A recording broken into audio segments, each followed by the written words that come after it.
Ladies and gentlemen, please welcome to the stage Consumer Technology Association's Senior Vice President of Communications and Strategic Relationships, Jeffrey Joseph. Good afternoon. That song is such an earworm. I've been bouncing around all week listening to that song. CES is more than the world's largest technology trade show. It is the global stage for innovation of all kinds.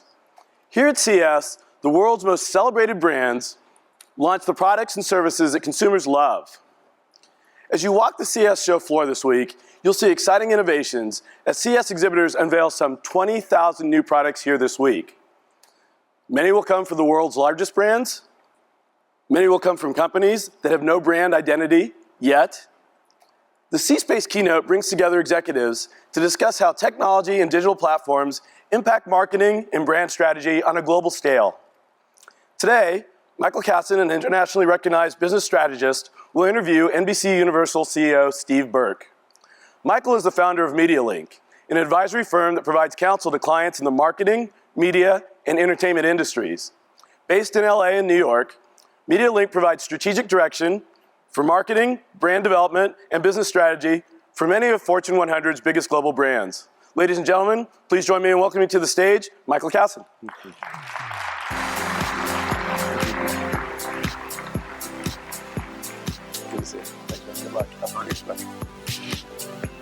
Thank you. The Old English proverb, necessity is the mother of invention, has been around since at least the 16th century. I've been around for a long time as well. I've been around so long, I remember what a selfie was when my wife told me she had a headache. No, I'm serious, that's a separate story. It's endured because it's so true, and so often greatness needs a nudge. A prime example? Thomas Edison, the inventor of the light bulb. He was afraid of the dark. And today, the phrase rings more true than ever before. Take everything you've learned yesterday and swipe left. That big idea that succeeded the day before yesterday, nobody remembers it today. It seems that as soon as we identify some new technology, something more innovative takes its place. It is this necessity that brings us all here every January, seeking that spark of inspiration, placing our bets on what we think will be the next transformative wave is why we come to CES, taking meetings, seeking deals, making connections, and prowling the exhibit halls of this massive conclave. Every industry segment today faces disruptive forces. Technology, as we know, is breaking decade-old models and rebuilding them in ways that require leaders to rethink the way business is done or risk being displaced by the new companies with new ideas and processes. In this session, we'll take a deep dive into what to do about it. First, I'll sit down for a conversation with one of the most astute thought leaders in media, Steve Burke, the CEO of NBC Universal. Following our keynote with Steve, my partner, Wenda Millard, will lead a panel of all-star media executives who will offer their perspectives on how to thrive in a marketplace where the only constant is constant change. We might even get our speakers to tell us where they're placing their bets at CES this year. So let's put the necessity to work and start our discussion. Ladies and gentlemen, my good friend, Steve Burke.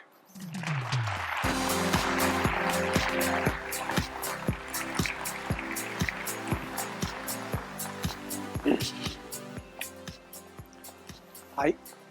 Thank you, sir. Steve, first of all, thank you for making the journey out here to Las Vegas today. Nice to be here. Steve, in 2010, when you became the CEO of NBC Universal, after quite a few years as the COO of Comcast, this company, this industry, looked a whole lot different. In fact, if we look to 2015, it was quite an extraordinary year. Lots of challenges in the media business, but I think this was a year where, while it was tough on everybody, you had an extraordinary year across all the platforms. Can't start a conversation without giving you and Jeff Shell and the folks at Universal that shout out for, I think, a $6.9 billion year in theatrical receipts, an industry record for a business that's been around for 100 years, so congratulations on that.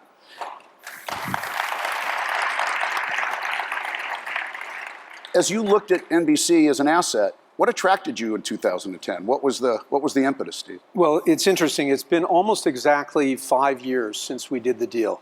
I think we did the deal the 26th of January, 2010 or 2011. And whenever we do a big deal, we show our board a series of 5 or 10-year projections. And when you go back and look at those projections, we were fundamentally right that NBC Universal was a very unique company with a unique set of assets: broadcast and cable, theme parks, film, international, digital, et cetera. But we were amazingly wrong in terms of by business, how the individual businesses did. We completely underestimated the upside of the theme park business. We actually valued the business at $1 billion. It was making about $400 million, and we owned half of Florida. We subsequently bought out the other half from Blackstone. That business today is making about $1.3 billion and has huge, huge runway. It's actually a very good business. We were much more pessimistic about broadcast than we are today. We valued the NBC network at close to zero. And today our broadcast business, it's a broadcast business at the time was making about $100 million. Today it's making about $800 million. We have Telemundo and a bunch of owned stations that are doing much better. So we were really attracted by the television assets. We've grown to really enjoy and appreciate the film business, which is very difficult and tough business to be consistent in, but we had a record year last year and feel good about that business. And then when you zero in on television and you zero in on the assets that we have, something like 20 or 22% of all the eyeballs on television are watching NBC Universal or our cable channels, USA, Sci-Fi, Bravo, CNBC, on and on and on and on. So we're the biggest provider of television advertising in the United States. We sell about $10 billion worth of television advertising in the United States. And that's really what attracted us, because we had been in that business in a small way for many years at Comcast with E! Entertainment and what a cable company essentially does is buy television programming and resell it. So we knew how good all those businesses were, and we had a feeling that NBC Universal was unique. Brian and I have always felt that distribution and content do well together, and Rupert Murdoch and John Malone and others have proven that through the years. Interestingly, no one else is doing that now in the United States, and we're more convinced than ever that it makes us a special company and a better company, more valuable company.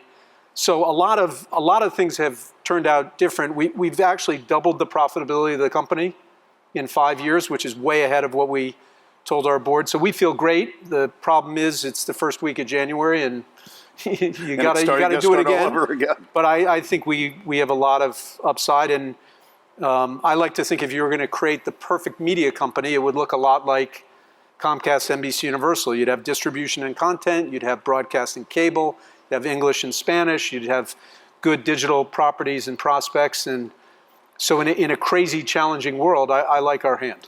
Steve, I remember conversations back in 2010, because we've had the privilege of knowing each other a long time and working together. We talked back then about the fact, as you said, you were in the advertising business with E! and Versus and Spotlight, and it was an interesting business for Comcast at that point. It became an imperative, if you remember that conversation, and you've certainly navigated it well. And the other conversation I remember was when we were speaking to marketers around the time you were making the acquisition. We talked about the fact that while GE is an extraordinary company and one that we have tremendous respect for, obviously, some of the investment strategy against content, you were willing to make investments in the technology and the things that needed to be done to realize the future of the entertainment business. You made those bets. You made the bets, and you continue to make them. Some of the interesting acquisition, or at least investments you've made, seem to have resonance in the market, from Freewheel on the one hand to Vox and BuzzFeed on the other hand.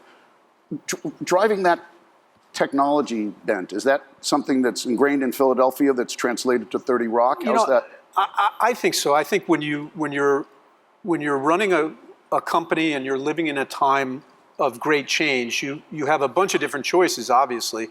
But the most important thing I think you can do is keep leaning in and keep trying to build a company. When I joined Comcast 17 years ago, we had 4 million subscribers. We were the 4th or 5th biggest cable company. We were really a regional company centered around Philadelphia. And the thing that really got me to join and the thing that was most exciting was that Brian said, I really want to build something. And I think we've always been a company that's been entrepreneurial, always looking at what's next. And we're still doing that. I think you get in trouble when the world is changing if you try to preserve the status quo and preserve the world that you've been in. And it can be scary and off-putting to look at all the different things. But if you come in every day and say, we're a great company, we're going to try to make it better, and we're not afraid to make bets and keep moving over the course of decades, I think you can create something special. And it doesn't always work. We've made plenty of mistakes, and we'll make more mistakes in the future. But one of our mistakes will not be not investing and not taking risks and not trying to grow the company. Steve, as you look at the marketplace and from a marketer's perspective, because we have an audience today that I'm guessing has a lot of marketers in it, there's this time in the business where technology, I think it's been the year of the T's. It's been the year of technology. It's been the year of talent. It's been the year of transformation. It's been the year of transparency. A lot of T words are coming up.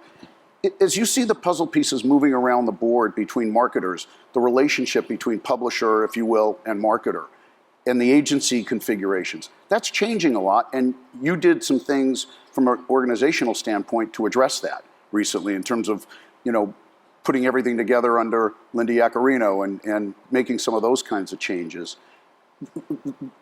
First, the impetus for that was what, and then how are you seeing it play out in the marketplace? Well, the world's just a lot more complicated today than it was. I mean, you sort of nostalgically look back at a time when there were 3 networks and then 4 networks, and then there were 20 cable channels, and then 100, then 200, then broadband, and now all the digital assortments. And our feeling is when you're lucky enough to have a company with the assets we have, that you have to take those assets and make everyone work together. And it sounds like motherhood and apple pie, but very often in big companies, individual personalities run their pieces of the business and disregard everybody else and don't play well together. And we said, no, it's so damn hard to get anything launched, to get a little slice of everybody's mind, to create something that breaks through the tremendous fragmentation, that we're gonna have everybody in the company work together. And when we launch a film like Minions or we launch a television show like The Voice, it is not optional for the woman who runs Bravo or the guy who's at NBC Sports to say, I'm not going to support those properties. And applying the same idea to marketers, we actually, when we came, we had 5 or 6 different parts of the company with heads of advertising sales. And each of the channels felt that advertising was theirs. And we said, well, that's not really the right way to look at it. What we ought to do is put all of advertising together under Linda Yaccarino so that when we meet with a marketer, we can speak for 20 different businesses, and we can speak for Vox and BuzzFeed and AOL, and basically give somebody almost one-stop shopping. And what we found is that's what marketers want. And you also tend to do better, because if you're meeting with someone and they don't advertise on Telemundo or they don't advertise on entertainment, if you have the ability to say, I can get you great inventory at a great price on those brands, at the end of the day, you're gonna do better. So our feeling is we created this company with these assets for a reason, and it's a big part of my job to make sure that everybody works together. Every time we call it symphony because we don't like the word synergy, but every time we've gotten the company, the energy of the company harnessed behind something, it's exceeded our expectation. And we think it's part of our DNA now and part of our secret sauce, and we're going to keep doing it. So Steve, last year at the network upfronts, everybody's anticipation, because the way the market's now configured with the digital content new fronts that happen and then the upfronts, there's a lot of fronts going on in the spring in New York. Everybody expected that the buzzword in 2015, and rightfully so, was going to be data, data, data. And it was. I mean, there wasn't a presentation that we watched that data wasn't at the center of it. But the other concept that was at the center of it from the network perspective and from the assets that you have was around premium content. And as we're looking at premium content as the centerpiece of so much of this, the data is just helping us make the decisions, but the premium content is still the business you're in. is it at risk in terms of the kinds of bets you have to make on the premium content, number one? And number two, as viewing habits are changing and this concept of over the top, how are you navigating that from the perspective, again, Comcast NBC Universal is uniquely positioned for this because of your direct consumer relationships, aside from this being a provider of programming? Well, it's a compound question. For as long as I've been around the media business, I've been around the media business for a long time now. Your whole life almost. There's always been something that was going to put everybody out of business. Satellite was going to put cable out of business. Well, that was 25 years ago, and Comcast has never had a down quarter, not one down quarter. And there's always a new technology. The DVD or home video was going to put the movie business out of business. My perspective is that there is more competition now than ever, which makes it harder to break through and have a show that's a hit. But people watch more television today than they ever have, or as much as they ever have, 5 hours and 45 minutes, whatever the number is. The vast majority of that professionally produced television is watched on broadcast and cable. And if you're a marketer, and by the way, we're a big marketer. We spend $1 billion a year marketing films and theme parks and television shows. It's unthinkable, I think, when you're marketing a big product to a nation of people that you don't use television. And you're going to be more selective, and you're going to have more alternatives, and you're going to certainly allocate a portion of your budget to digital. But you're not going to launch Jurassic World or a brand new car or a big new consumer product with a variety of digital things. So the notion that digital's coming in and is going to supplant or destroy the television business, I don't buy. We think that digital will take from a lot of different places, but that television advertising will grow. It may not grow dramatically, but will stay the same or grow for many, many years. And then we just got to be as good as we possibly can be. We have Sunday Night Football. I think people are going to advertise in Sunday Night Football for many years. We have The Voice. We have 17 days coming up in Rio when the Olympics occur. And if I were launching a product or repositioning a brand, I would certainly want to be in the Olympics.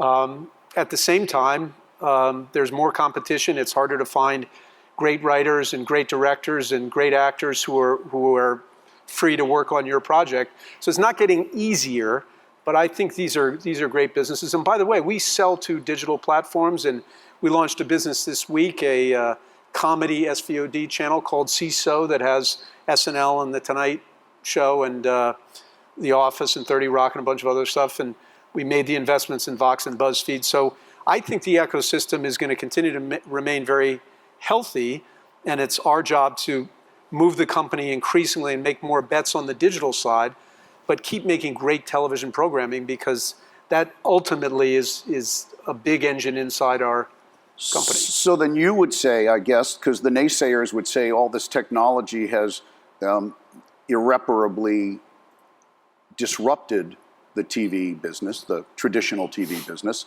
And again, TV, I think maybe I question whether TV is the right word, the video business, because as I was in a meeting this morning and somebody pulled out their handheld device and said, this is TV as well, right here. So the video business. And again, maybe that's a question. I don't know what the right term is. I don't know whether it's disrupt or changed or altered, but when there were 3 networks, it was pretty disruptive. All of a sudden, HBO comes out, the cable industry starts, and people start to view differently, but broadcast television is still a very good business. The 4 broadcast companies make more money, I think, today than they did 20 years ago. And do they make it in the same way? No.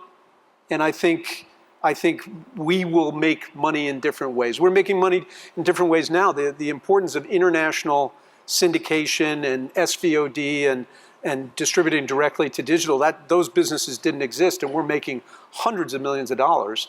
And that will continue to evolve, but people are going to want to watch great television on a great television set, and that's going to be a big part of our business going forward.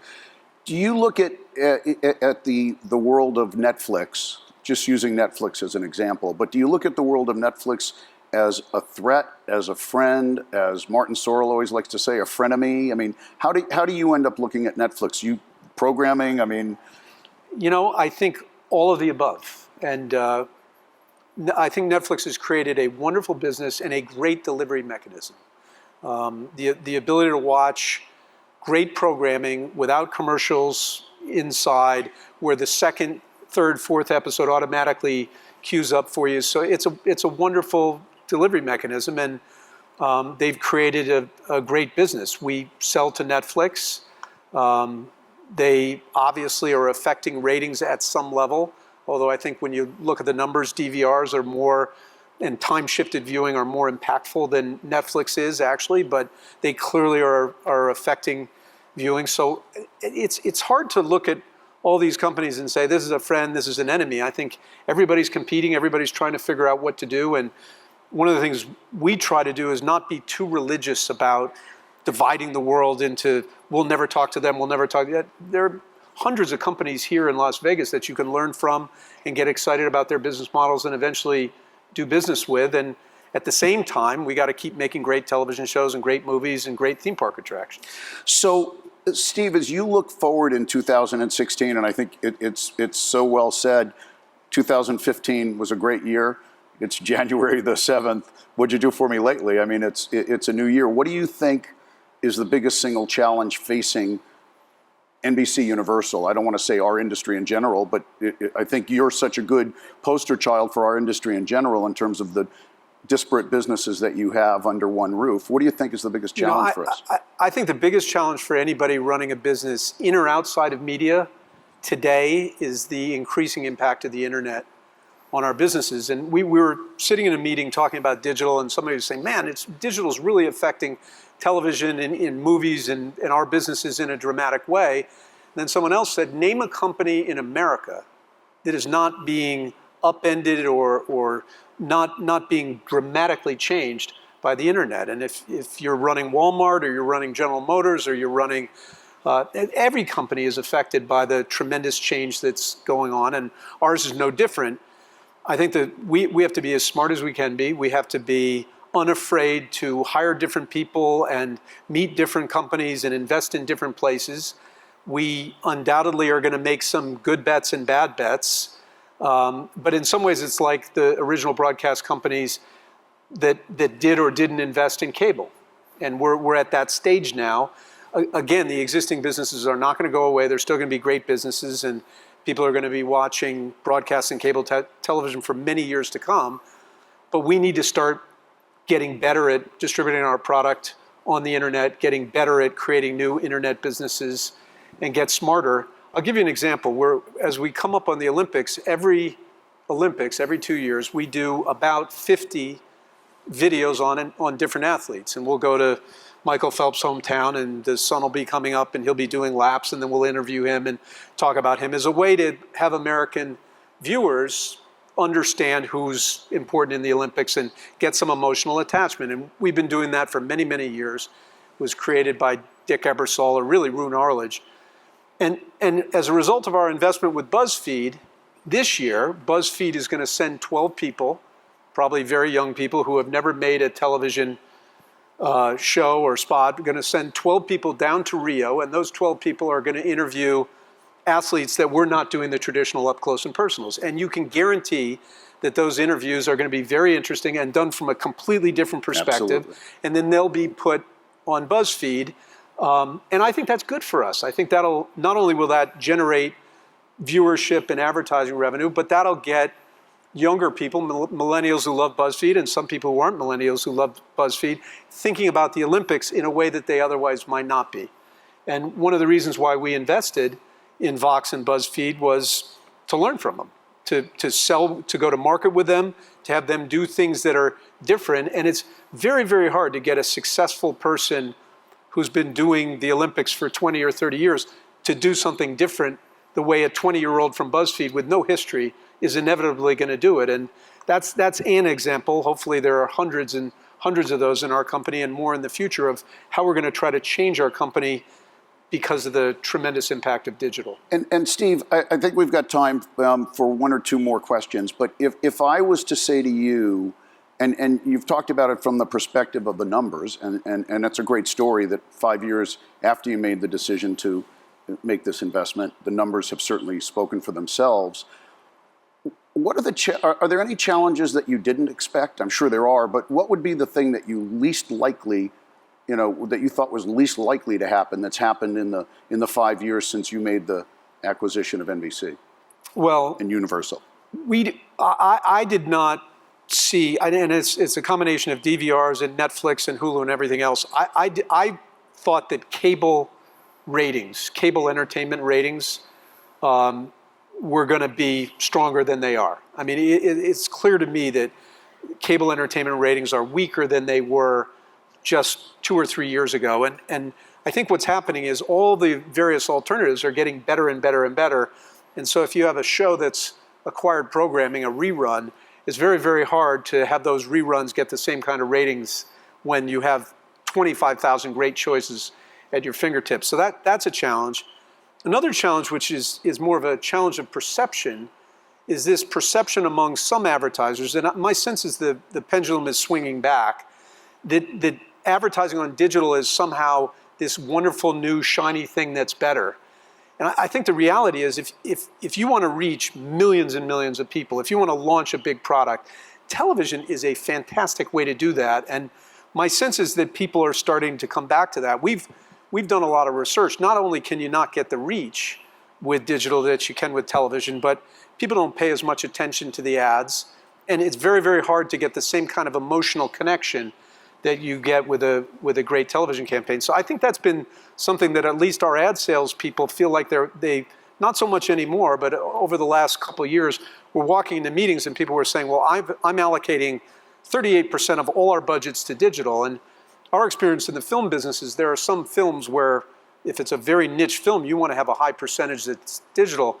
But if you want to have a blockbuster, you better advertise in the Super Bowl. You better get out there. And so hopefully there's an evolution in people's thinking about where you allocate your money in a way that's healthy for television. So Steve, just between you and I, could you tell me one thing? What's going to happen on Blacklist this year? No. No, I can't tell you. Steve, I want to thank you for Michael, joining me today. thank you. And thank you for sharing your thoughts. Thank you.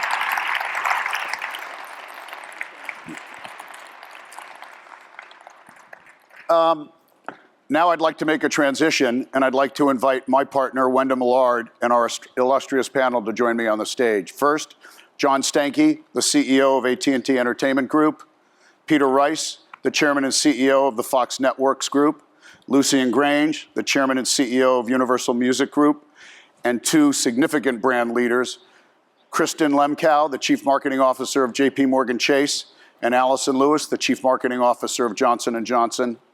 And we're good. I'm getting good at this. All righty.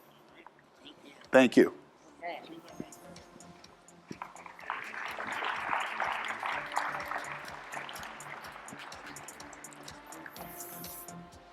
Thank you, everyone, for joining us this afternoon. That was a very insightful conversation between Michael and Steve, and I have no doubt that this next set of experts will be bringing us some wonderful, wonderful insights. So let's get right to it, and let's just stay right there with the topic of the future of television. And given your various vantage points, I know that you'll come with a very different perspective, each and every one. But let's start with Kristen and Allison as brand marketers. Let me ask you: is television more or less important to your overall strategy than it was, say 2 years ago? Is it still key to your strategy? And how has it shifted? What would you like to see from both the broadcast and cable companies in terms of transformation and what it would mean to you? So I'll start. Television is as important as ever because, and Steve will be very happy to hear this, because it still is a broad reach medium. I think the important thing, though, and I often talk about, but it's the and, in that it's no longer just activating television, it's activating the digital as a component of that, and specifically within digital mobile. We all know that people, and I think the numbers are somewhere in the range of 70 to 80%, watch television with devices. So they're there real time. And what my ideal is that they're watching television, they see an ad for Neutrogena, then they're clicking on Amazon and they're buying the Neutrogena Hydro Boost. That is the and that is the ultimate holy grail. I think what I'd like to see from television is actually more of that precision, leveraging data like you can get on digital. So I like reach, but I also like precision, depending on what the message is I'm trying to deliver. The other thing is, and I mentioned it, if we could ever get to that direct link to buy, that would be the holy grail to me. They see an ad, they blink their eyes, they buy the Neutrogena Hydro Boost. Popular. So Kristen, from your vantage point, obviously very, very different business than Johnson & Johnson at JP Morgan Chase. What does television mean to you today in terms of your marketing strategy? Yeah, it is and it isn't. We're a big consumer marketer, and I agree with everything that Allison said. It still is a critical part of our media mix, and linear TV is still the greatest percentage of our spend. What we found is that our mix is changing. So addressable is increasing, but it's still small compared to linear TV. So linear has gone from maybe 60% of our total paid media budget as a high to about less than half. What we'd like to see, I think, from television is to scale addressable faster. The technology is there, exactly what Allison said, give us the same ability to target in digital that in television that we have in digital, and more ways to authentically integrate into the programming. I think the interruptive ad is going to be challenged. We've seen that. And what are ways that the brand has a right to be in that content that feels authentic and not like some cheesy sponsorship, and to get more creative with us on that instead of just default to the interruptive ad. All right, I think we're going to talk a little bit more about that as we move along. But to John, with your acquisition, not personally, AT&T's acquisition of DirecTV, you obviously have a very large stake in the future of television. And what's your point of view on how TV will evolve? I think a little bit like Steve and Michael were kibitzing about, television's a limiting term. And if 3 years from now, we're still sitting in a position where we're referring to television as selling that bundle into the household or into the living room, then we've kind of missed the strategic intent. Our goal is we want this to be something about getting really good premium content and allowing people to consume it in a lot of different ways. And the win-win construct of getting broader distribution for that really good premium content and better monetization on the advertising side, and the dynamic that moves it away from a display panel in a living room and more to an addressable device environment.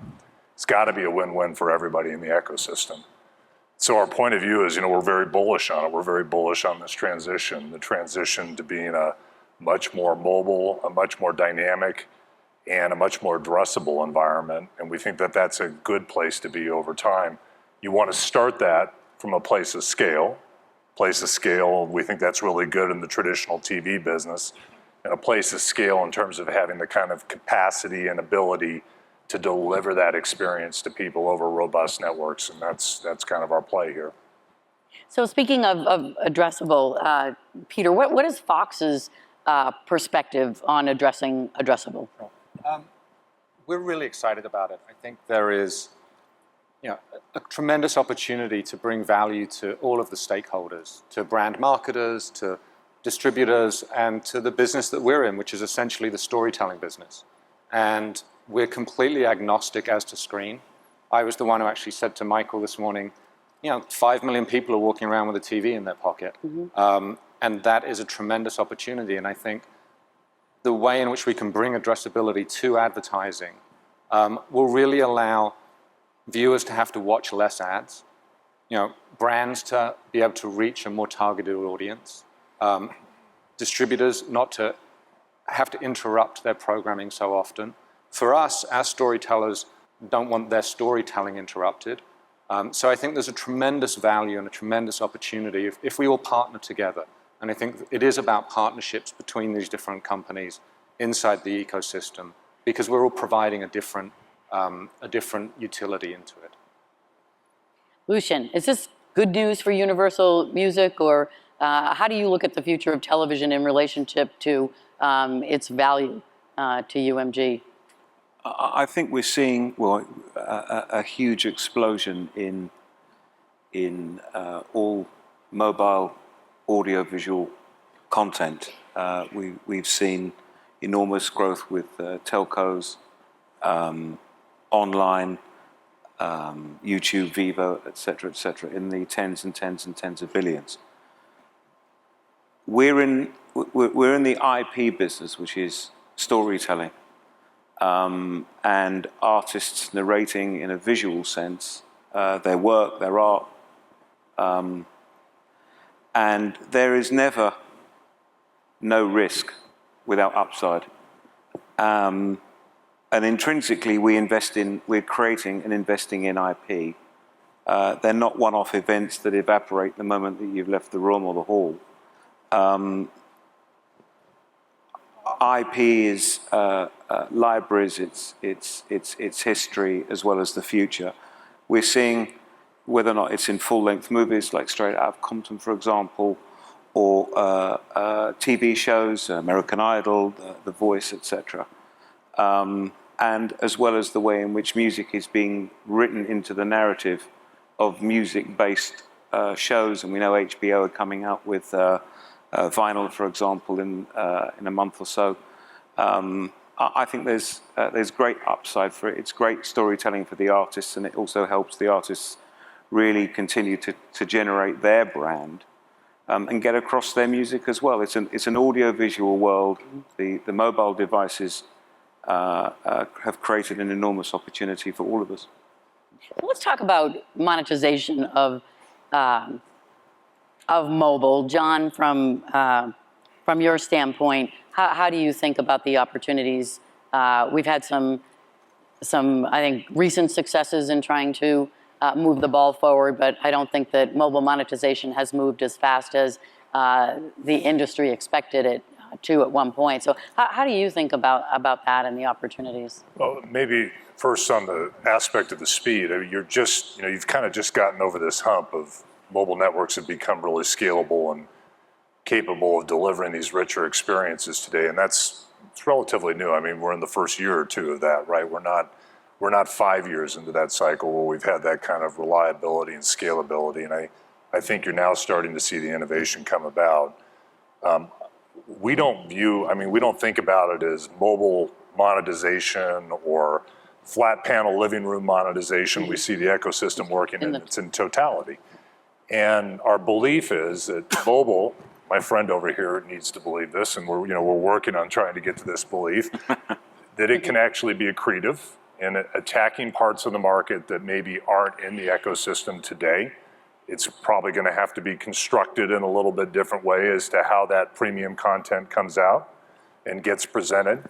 I think when you think about that, if you can bring rich features like an SVOD type experience, coupled with better monetization of advertising, that there's a good accretive model that's a win-win for everybody, and that there's an opportunity for growth in the industry as a result of that.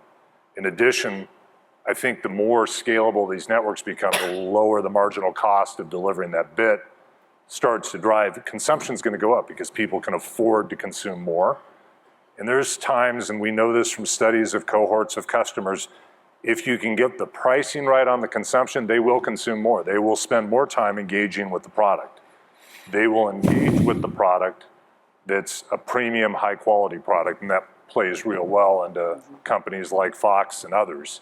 And we think that's a natural marriage where we can all have a win-win coming out of this. And then if you start to take the data that comes in the mobile environment on completion of execution and actual purchase and visiting, that's a winning scenario, right? And that's where we want to play over time. So from a content creation standpoint, we have obviously Universal Music Group and Fox here. How do you think about the monetization opportunities here? Are you aligned with John's thinking? Sure. I think we're very aligned with John's thinking. Most of our revenue comes from wholesaling to people like John. And we have to be partners in that. We have small retail operations. We're a partner in Hulu, which is a retail operation, but most of our delivery is through AT&T, it's through Comcast. They're through these partnerships. And there's tremendous opportunity. As I said, we're agnostic to the delivery of the storytelling. And I think that the way in which people can get what they want, when they want, how they want it, is a tremendous opportunity. And people are watching more television, more storytelling than they ever have before. And they have more choice. And it's very competitive. We feel really good as a company of being one of the few companies that can truly make premium storytelling at scale, both in entertainment, in sports, in factual, with our National Geographic channels and our National Geographic relationship. So we feel really good about mobile. We feel very, very good about the partnerships we can have with John and with advertisers to bring people what is an amazing amount of content. Everyone, whether they say it's peak TV, whether they say it's the golden age of TV, the quality of the television, the quality of the storytelling right now has never been better. And I think that's fantastic for audiences. Yeah, I think that universally, so to speak, Lucian, I think people do agree with that. It is another golden age, certainly in programming. Lucian, you touched on it a little bit before, but any comments on monetization of mobile? Yeah, I mean, our monetization models are different. The size of the file of a piece of music is obviously far smaller than a movie or a TV episode. Music was the first industry really to be disrupted or to be changed by digital, and then this sudden, well, not sudden, but this current complete explosion of mobile. We have UGC, for example, within YouTube. We have premium subscription models. We have ad-funded on-demand. There's lean-in experiences. There's lean-back experiences like Pandora. All these businesses and platforms are looking for increased opportunities to look at audiovisual products. The experiential side of our of the audiovisual products and content that we create in real live time, how that comes into, and that creates a different conversation for example, with marketeers and brands and partners of a different type. So our business models are changing enormously. It's not just about physical products and transactions. It's always been a transactional business. And we as an industry, as well as our talent, are now understanding that it's a long-term, predictive, subscription-based mobile business around the audio products, and that the visual piece of it is coming at us in many, many different ways. And we're operating globally, and consumers are doing things completely and utterly differently in different regions of the world, which I'm sure we've all experienced. Well, Kristen, I think in your first comments, you talked a little bit about sort of your expectations of where we move forward, and from a monetization standpoint, some of the things that we might consider to improve the experience. You want to carry on that? Yeah, I mean, people don't realize we are a publisher. We have 39 million people on Chase.com. We have 22 million people on our mobile app. We have our own newsroom. We produce our own content. And we know that when people consume that content, they're more loyal, they convert, and they're more engaged with their products. I think we've done a good job of creating the infrastructure around that, and we're very probably too desktop and print focused. And we need to become more mobile first. So the kind of partnerships that we're looking for are, where can we co-create something where our brand has a real authenticity and a right to be there? We really admire what GE has done with Fallon Inventions. Their brand is about science and about innovation. And Jimmy Fallon goes and creates this great segment. They've given up creative control, but it doesn't feel like some cheesy product placement. They have a right to be there. We get pitched a lot of things where somebody's created a prefab piece of content or series, and they just want us to pay for it. They want us sponsored by Chase. I'm like, well, I don't know what that gets me. And by the way, we can create our own content. So where can we, forget the RFP, come together on the business outcomes we're driving, and get somebody to help co-create it for our channels, by the way, which are powerful, and for the channels off us. Allison, a few years ago, probably more than a few now, Johnson & Johnson set up probably the first, with Baby Center, the first time we really saw a major brand out there creating content and collaborating, I think at Time Inc. at that time. Where do you come out on what we need to do with mobile? Yeah, well, mobile, like everyone has said, I think is an important part of the overall strategy. I mean, if we look today, I mean, 50% of our web traffic comes through mobile.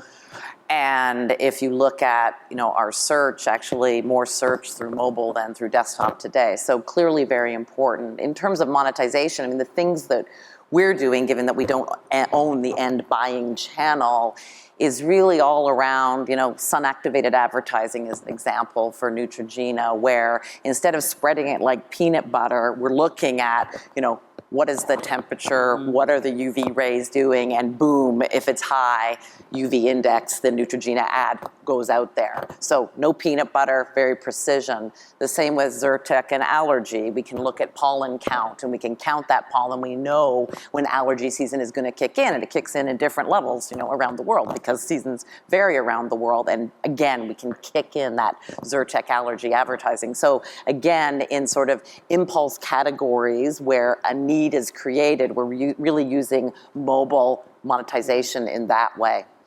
So really taking advantage of technology in that way, and being able to leverage that to tell great stories. Exactly. So looking at sort of the technology's impact on content, Peter, I have a question starting with you. In an always-on world where consumers have the ability to discover content relatively simply, how has technology helped keep your content at Fox alive, pervasive, extended? So, for example, we looked at the remarkable returns of series like 24, Prison Break, The X-Files. How has content discovery and the ease of it, what does that mean to your content? I think it's made it's more competitive in many ways, because if you're launching a new show, you're now competing with everything that was ever made. And when you've made shows like 24, like Prison Break, like The X-Files, you also have something where people can see the old episodes, they can see what the excitement was about, and we can have new chapters. We have a new chapter of X-Files coming at the end of this month, which is fantastic, and I think in many ways, driven by the fact that people can very easily watch the old episodes. There was a hunger and a desire from the audience for us to make more. We did a 24 last year that was fantastic. So there's a new life to the very best things, and it makes launching anything that's mediocre much more difficult. Mm-hmm. So it challenges the storytellers, it challenges the talent to keep things on a, really to strive for excellence. And then in things like sports and in factual, we experimented a little bit with virtual reality at the US Open last year, where you could be on the green, you could be on the tees live in this 3D environment. It's sort of a best seat in the house. A very different way to experience a sports game. You could be in the crowd at an NHL game, and you have the experience of being immersed as if you were there. And not everybody can go to the Super Bowl. There's 70,000 people in the stadium, but you can really be immersed in a way now. And that level of storytelling, that technology keeps upping the ability of storytellers to immerse people, to capture their imagination, I think is really exciting for consumers and for storytellers. Well, I think there's probably a few hotter topics than virtual reality, either here at CES and in the marketplace. And the New York Times, as I think many people know, gave away a million VR cardboard readers in the Sunday newspaper recently. And of course, this year we'll finally see the launch of Oculus Rift. How do you all feel about VR, this technology, what it could mean to you? Is this yet another area of super hype? Or how do you look at VR and what it means, speaking of immersive experiences? So Allison, do you have a thought on that? Yeah, I mean, to me, it is just about a more immersive experience, meaning if I can go deeper into what it's like to experience our brands, that's a good thing. So I think about, Listerine being about whole mouth clean. And if I can have people feel what that whole mouth clean is like through virtual reality, well, guess what? I hope to sell more product as a result of that. So I think that whole sensory experience, which is an important part to our business, I mean, even our baby business, the sensory experience of giving your child a bath actually leads to healthy, happier baby development. Well, if I can give people that deeper experience through virtual reality, that only helps me in being able to tell the story about my brand. So that's how I'm really thinking about it at this point in time. What would it mean to JP Morgan Chase, Kristen? This may be one where we're going to be a fast follower. We've experimented a bit with some of our sponsorship properties, but frankly, we've got enough to do that we'll wait and see how other people fare before we dive in. Not everyone can be at a Lady Gaga concert. Well, that I might do. Yeah, that you might do. But I was just thinking, for the music space, it's a very exciting opportunity for fans. Yeah, I mean, we're very excited about it. The possibilities that it opens up. We just announced today a partnership with iHeartRadio, so we'll be featuring, when we do concerts with them, there'll be a VR experience on specific artists.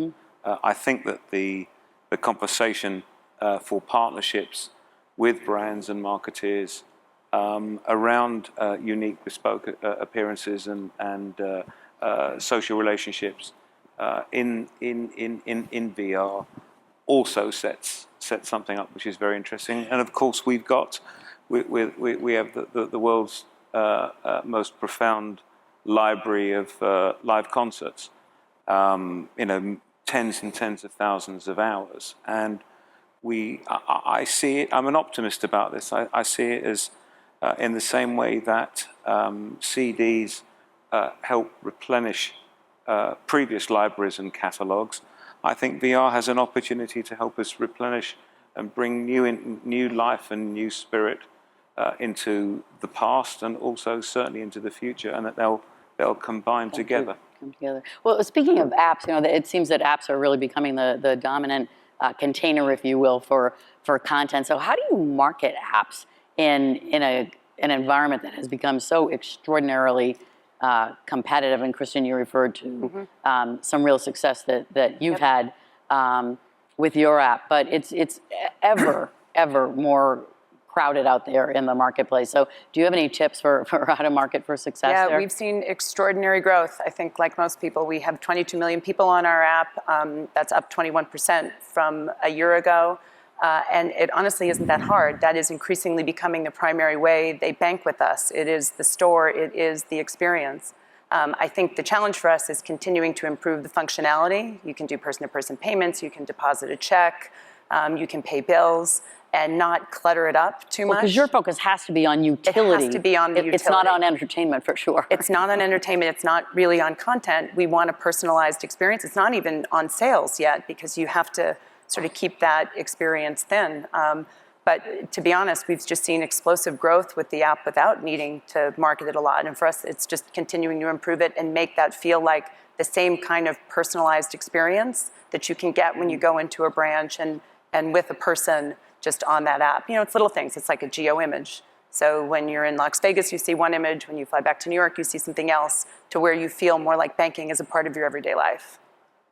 Do you think you can carve out, Allison, do you think you can carve out franchise opportunities by leveraging, for example, Snapchat's Discover?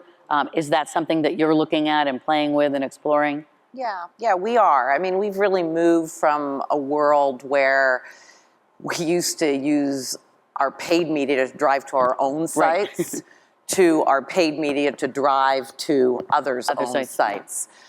So we're learning our way, as I think many packaged goods marketers are. We're learning our way how to bring that content to life on the owned assets. But mobile is very important to us, and we know that partners like Facebook play a critical role in serving up that content and getting those messages out there. I think that you talked about utility. The critical thing with apps that are owned is there's got to be a utility there. And so Baby Center is a great example of where we have an app that obviously has very high utility because and Baby Center is how old now? Baby Center was 1996, so we acquired it. So it's quite some time. So right. it's been around a long, long time. In a far less crowded environment at that time. Yes. For sure, but you've made it survive. We've made it survive, and it continues to grow around the world. And 7 out of 10 moms sign up for Baby Center when they're 5 weeks pregnant. So it's a pretty amazing yes, a pretty amazing thing in terms of the access to moms that we have through it.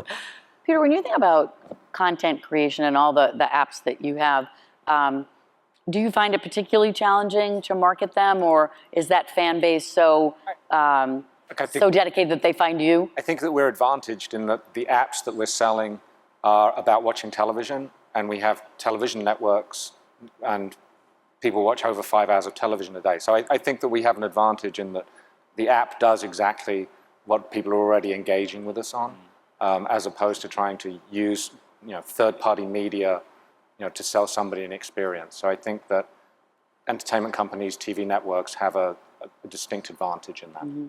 Similar point of view, Lucian? There's a if you look at WhatsApp and Snapchat, for example, they are just in terms of the sheer volume of swapping of discussion, of information, of recommendations. They have a promotional aspect. So there's no role or function in the app like there is for your businesses, for example. And we're not selling apps per se. Now, do I think, that we've tried it, we didn't really get that much traction. Do I think there'll be a world where we'll be selling transactional digital products within an app in the same way that there's always been a physical product? Probably. But it's what the relationship is between the apps, the promotion, and how we generate revenue. And I think that for us is an opportunity as well as a challenge, because you have a conversation with Evan at Snapchat, and he's looking at volume. I can probably find the same volume and attention in a multitude of other platforms. So we need the talent, the investment. We as creators, investors, need to find how we can actually monetize all that activity and all that volume, and that's what we're going to be spending our time on. Well, we have just a couple of minutes left, so I'm going to ask one of those rapid-fire questions. I think there are many of us in the business who hope that we lose the word disrupt and disruption in 2016. But let me ask this: what technology do you think has disrupted each of your businesses to the greatest degree? Well, I'll jump in and just say I think a technology that has disrupted the marketing of our businesses is really, mobile and digital. The sheer quantity of content that we need in order to deliver, the right message, right time to the right person is like never before. And it's a huge cultural shift for our marketers to get their heads around that internally, because it's still a world where they're used to, going to an agency and briefing on a 30-second TV spot. But that's not what we need. We need a whole content ecosystem. And it's a massive, massive shift for our organization. For sure. For us, it's mobile payments, biggest potential disruption and biggest opportunity. Lots of new players like Facebook and Apple and Venmo.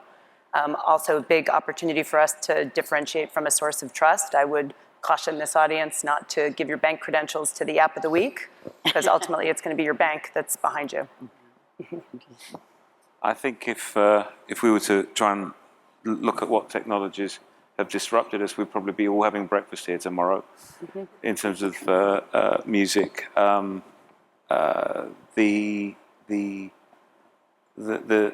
disruption that started with Napster, which was basically free, has been a 15-year journey, which has ended up giving us more optimism and more opportunity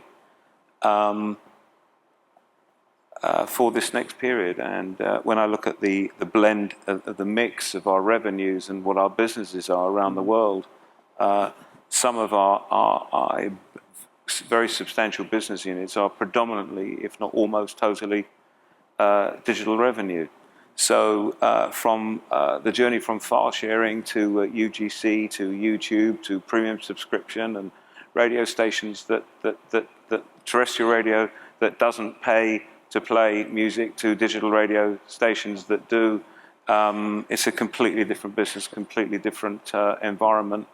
And then you add all the brand partnerships that we're doing and that we're talking about, and our TV activity and our films. We made the Amy Winehouse documentary.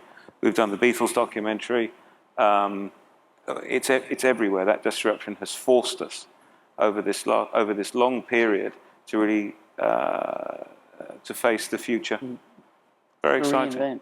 So Peter, how would you answer that? Well, I think of our business as storytelling, and so I don't think that technology disrupts storytelling. I think it enhances it. Yeah. So that's a little bit of a flip answer.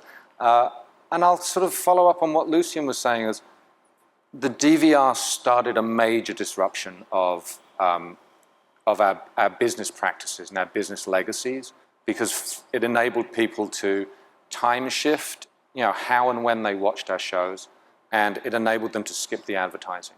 And those are two essentially consumer desires, which is, I don't want to spend 20 minutes an hour watching ads, and I don't want to be told when I have to watch a show. And I think that after you get through the initial sort of intake of breath of like, oh my God, what are we going to do now? Those are ultimately a beginning of a very good journey, because it's a beginning of a journey in which people can watch premium content, they can consume more of it, and we have to come up with business mechanisms and partnerships with John and with brands to deliver messages, for us to be paid, for people to have choice within their time. We recently did a fantastic experiment, both with a company called Truex that we bought, in which you asked people, we did it with Audi, would you like to watch this show with a full ad load, or would you like to interact with a brand for 2 minutes? 90% of the people chose to interact with the brand. 60% of them spent more than 2 minutes. And there was incredible recognition, incredible recall, and I sensed that the brand took away my advertising. They took away the interruption. Now for the brand, someone's interacted with their advertising, so that was a way that we've used disruption and thought, okay, how do we answer that? And at Hulu, we offered an ad-free version of Hulu, in which we asked people to pay more. And up until that point, the number one complaint about Hulu was that there was advertising in it.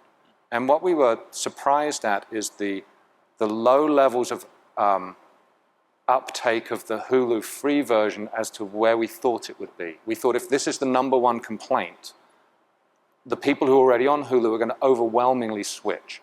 And they didn't, and the complaining about the advertising on Hulu disappeared. It was gone.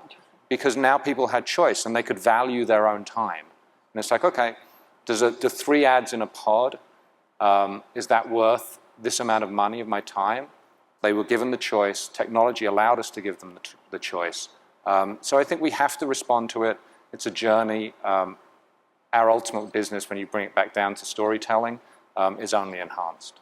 John, last word. We're right there. I'll keep it real brief. It was 15 years ago, and it keeps reliving itself. It was the dawn of scalable IP networks and the separation of transport and application services. And as networks become more pervasive and broader, it's just continuing to spawn and relive itself. And that's the disruption we've been living with for a long period of time. And I don't expect it to go away anytime soon.